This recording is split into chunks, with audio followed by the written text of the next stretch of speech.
Okay, Abusia latest update on Kwabena AduBoahen and rather he declined in a home update ni bibrem na ene omoko kopie mu ewo quarter omoko kopie mu no eye Kwabena AduBoahen ne lawyer ye friend no eye Atachia it is a file application to halt eye AduBoahen ne trial no it is a or file application no or share court ne say court ne nyeden ne trial no omonye den omuntu enhyeda na say eni kwan say eye trials ne ba so na we ena omokoko pm court no eye Accra High Court asset eye 17th October omode be den omode be rule eye the application to halt AduBoahen's eye ne trial e ba be kwosna busia we ne eye breaking news eye AduBoahen ne case no ewo ho a yenso ye de ebrem nti no eye Kwabena AduBoahen sisi ade ne case no ye di kan de abrem say eye deputy attorney general say eye fast track eye sa eye court proceedings na enye asam keto akramom yenko na yenko nkoti ensema ekoso unsubscribe ya subscribe like na share ma afofron so ensa into me enkabi aha Ghana Politics Avenue so medamase. The court presided over by Justice Eugene Nyante earlier dismissed an application by AduBoahen's lawyers for further disclosures of documents citing irrelevance and non-possession of the requested documents by the prosecution. Samuel Atachia then proceeded to appeal the High Court's decision, alleging that the trial judge blocked access to relevant documents which would be key to the evidence. During a virtual hearing on Wednesday, September 10, Samuel Atachia argued that failure of the prosecution to provide disclosures was damaging his clients and by extension their case. But Deputy Attorney General Dr. Justice Remsai, leading the prosecution, opposed the motion to hold the trial, arguing that the accused lawyer had presented no exceptional circumstances for the case to be suspended pending the decision on the appeal. He urged the court to dismiss the application and pleaded for the case to be expedited, adding that it be heard on a daily basis. But the presiding judge averred that there were several cases already on the course list at the vacation court, so would resort to thrice a week. The Deputy Attorney General further called out the lawyers of the former Signals Bureau Director over what he described as pushing narratives in the media to put pressure on the case. Samuel Atachia also criticized the AG for failing to provide documents which would help exonerate his clients as part of disclosures. That the president made regarding the city and the questions that were asked. Now, let's come in studio now and talk to you, Shamima. First, let's commend you and your team for a very well organized and executed press engagement yesterday with the president. And indeed, we spoke about it a few times on this morning. Yeah. Yes, it was very well done. We receive all the commendations, we receive the positive feedback, and we also receive the feedback on what could have been done differently with regards to the time management and ensuring that we get many more questions through. So I think that the Minister of Government Communications, Honorable Felix Kwacho Fosu, as well as the Deputy Chief of Staff, the Honorable Stan Dogbe, they did a great job of, leading the process towards what we saw yesterday. I think that we are not surprised in terms of the optics of the event. We know that we always serve you very well, don't we? And if you look at the content also of the entire process, I think yesterday Ghanaians had another opportunity to see up close and personal the president they voted for, a president of humility, the president of competence, a deep understanding of all sectors. I don't think any president in the history of our republic has shown such depth of understanding and communication of every sector, every question. Yeah, and I'm happy that all of you see that this was not an engineered event at all. So for a president to put himself through that, open himself up that way, means that his heart is in a good place. You see, when you have a good heart and absolute good intentions for the country, you don't run away from even the problems or the challenges that you're facing. So there's no way that the president would not have been aware that the difficult challenges we're dealing with are questions that will arise. Obviously, it would go without saying, because even in his own cabinet, those are the questions he asks of his ministers on a daily basis. So, I mean, thank you to Ghana for really watching. Apparently, yesterday was really prime time. Yes. Everybody tuned in, and that's actually encouraging. It means that we are growing a generation of citizens who are interested. Despite the distractions that come every now and then. So we will take on board the feedback from you, the media, and hopefully next time we'll get more questions through and be able to respond to them. But matters arising from some of the conversations that you have had already, I think that what the economy is calling on us to do is to all have a shared commitment to its growth and sustenance. We all agree that over the past 8 months, we have seen sustainability and we have seen a certain stabilization of the economy. It has led to some very positive, indicators. Inflation has come to an all-time high. We're even hoping that before the end of the year, we may hit a single-digit inflation. Primary balance has moved from negative to positive. We all agree. We've made quite substantial inroads in terms of the image, restoring the image of Ghana, in the Committee of Nations and also internationally with our current rankings, which is now really is a positive outlook from the junk status that we inherited. One thing you can give commendation to the president for yesterday, at no time did he seek to continuously blame the previous administration for the rot they left behind. If you listen to his answers to the questions, he has owned the challenges that he has come into. And he's presenting to Ghanaians in a candid, in a transparent, and in a truthful manner where the challenges are and what we are doing to address those challenges and what he needs from us to be able to work together.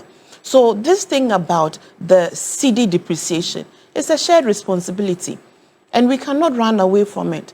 How much government intervention can stem the tide of a deteriorating cedi if all the various actors and stakeholders do not, imbibe the right values? So recently, that's where we are. And as much as we need to enforce, which we will, we also need to call on conscientious citizens and business owners. Recently, the Bank of Ghana had to sanction UBA because they had breached their forex trading licenses. We all know that there is an unholy alliance that happens between some bankers and the black markets. And at the end of the day, we all get to, suffer the consequences and we still of have those a lot of fuel actions. Also, you wanted to say something? We still have a lot of businesses quoting their prices in the US dollar. Yes. And this is something that we all know also affects the performance of the city. And they advertise. We all know we see it on TV, so we see what it on you social must media. do to help us as the media is to continue to call out, because I keep saying that the development of this country is not the responsibility of the politicians. The media has responsibility, and everybody who sits and criticizes but are engaged in actions that are, causing havoc to the economy, we need to call them out and shame them. I mean, why would you transfer forex out of the country with the intent of bringing goods in? Because that is what you would have to prove before the Bank of Ghana grants you, the leeway, or even your bank, to transfer the forex outside, and you don't bring in any goods.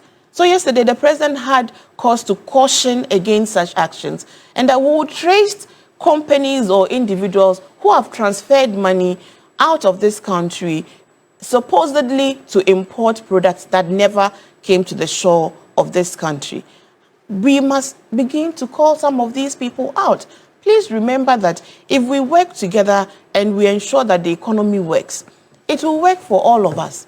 I think businesses want stability, and stability can only happen if you're also not upending the process towards, stability. It's almost like you are stabbing yourself in the back and you're expecting to live, So please, on this occasion again, I'd like to reiterate the president's call that building the country is a shared responsibility, including the media. Yesterday, we all woke up to reports from another media company saying that they had uncovered huge numbers of excavator imports, and they had also uncovered the movement of these excavators in the middle of the night. As far as 25th August, the Ghana Ports and Harbors had given out a public announcement stating that there's this operation happening. As far back as when the president addressed the country during his 120-day promise, he did tell us that we are having an influx of excavators sitting at our ports. As far as the 120-day march.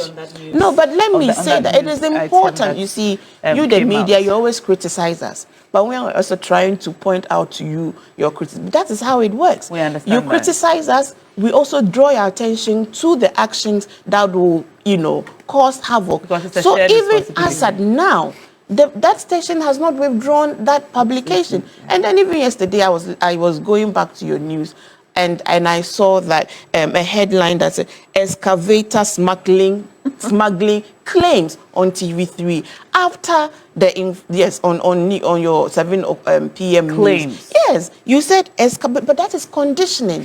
You see, we all have done this work before. It's conditioning. The fact is there. Smuggling of excavators. People have brought excavators. Some of them have not been able to bring their proof as to what they have brought those excavators for. The regulation is, if you cannot prove that you have brought this excavator for any other purpose, then other than galamsey, because we have banned the importation of excavators because of galamsey. Construction is there, small-scale miners, legal miners are there, big mining corporations have brought in their heavy equipment. They have proof, they are able to clear. Those who have not been able to clear are those who have brought those excavators for illegal purposes. So there's nothing about smuggling. And we have indicated it. So if we continue repeating these things, it's almost like we want to deliberately draw the country back. Do we want to build this country together, or do we want to engage in unnecessary contestation over matters that have been resolved? So that is what we expect the media to always also do. Responsible journalism. It's a shared responsibility. Shamima, I'll come back to you. And Rodlin, you watched the encounter yesterday. What's your general assessment of it? Good morning to our cherished viewers. Yesterday, I watched the encounter, and I thought that our president was on top of issues, because somehow he was able to give us some good answers. So it wasn't a very bad encounter. It was rather very good. I listened to him, and the answers he was giving, I was jotting some of them down. I was particularly interested in the exchange rates of the CD.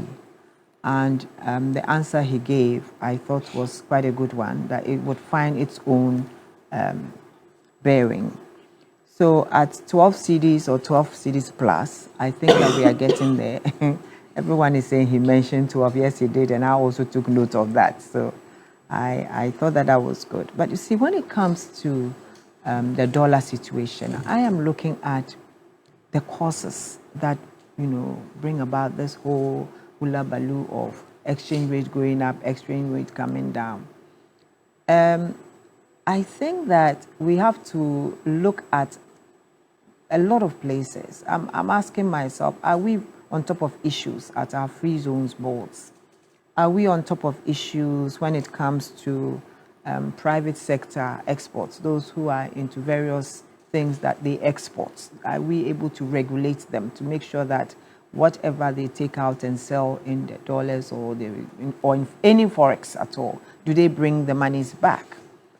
Then also, I felt that everybody is interested in the dollar because anything that we want to do, any form of trade at all from this country is dollars. But then, if we're looking at it, you ask yourself again, how are we doing, or what are we doing to protect the currency, the cedi? As we sit, we import unnecessary goods. We use our dollars. Unnecessary goods, look, hair products alone, we import about $323 million. Why are you saying it's unnecessary? It's unnecessary. You can keep your natural hair. You won't die. You won't die. It's unnecessary. Eyelashes. For you. 323 eyelashes. So when you say unnecessary, you mean things that are not essential. They are not essentials. They are not essentials. Okay. You understand? And these same people are chasing the same dollar. You know, and then we go importing stuff like second-hand clothes. We've always imported second-hand clothes. Yes, I know. Clothes. We are the world's largest importer of second-hand clothes. Is it necessary? I mean, why should we spend about, 323, 200 and something, 26 million wigs and hair products? Why? And it's not that they generate any dollar. You see, when an importer of, say, fertilizer or any other thing that you can use to produce something, to export back, you know that, yes, it's going to export and bring back some dollars. But when you talk about importation of second-hand clothing, which ends up at the Kwale Lagoon, clogging up the lagoons, it ends up in the garbage bins, because these things are not things that are sustainable. You just wear it for a few times and you throw it away. I am not saying that you can ban bringing second-hand clothes. We've had it from time immemorial. But what is happening now is too much. How can we be the largest importer of second-hand clothing? Why? When we have all these textile industries, we make our own clothes. We've always made our own clothes. We've always worn our clothes. Why is it that second-hand clothes today is something that we should use our hard-earned dollars to go for? Not to talk of chicken feet and offal. Yeah. You understand? And all these things. There must be some form of regulation. We should make it clear that the banks will not give you dollars to go and import chicken feet. No, to go and import second-hand clothing.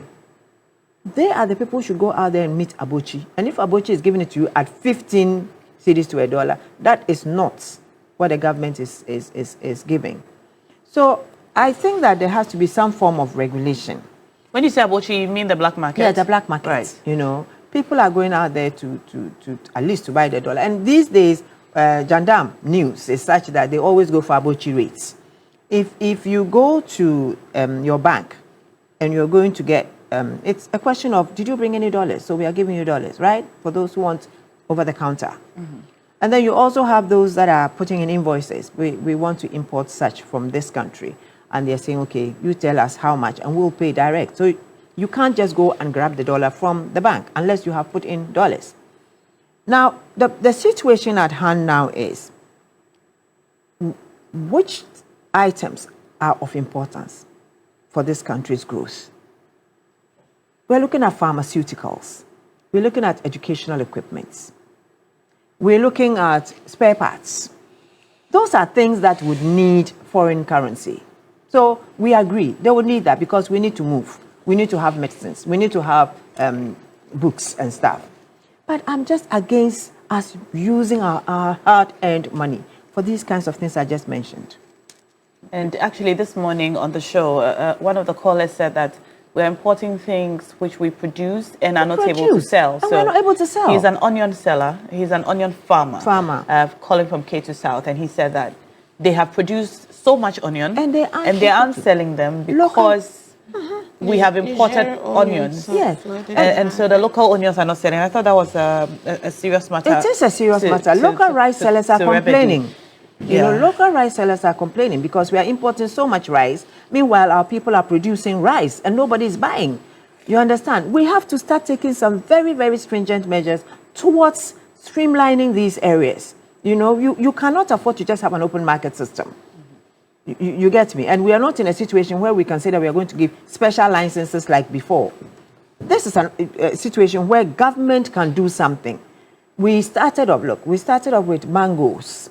There was a craze. Everybody was growing mangoes. Suddenly, quiet.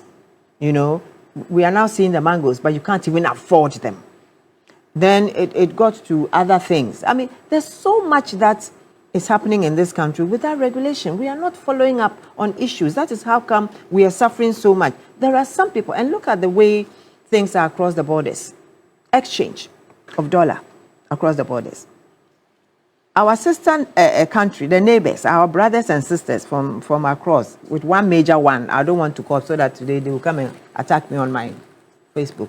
But they know that when you come here, our city is so strong, so they are all here working and they are changing the dollars and taking it across. Yes, because over there the dollar is quite good.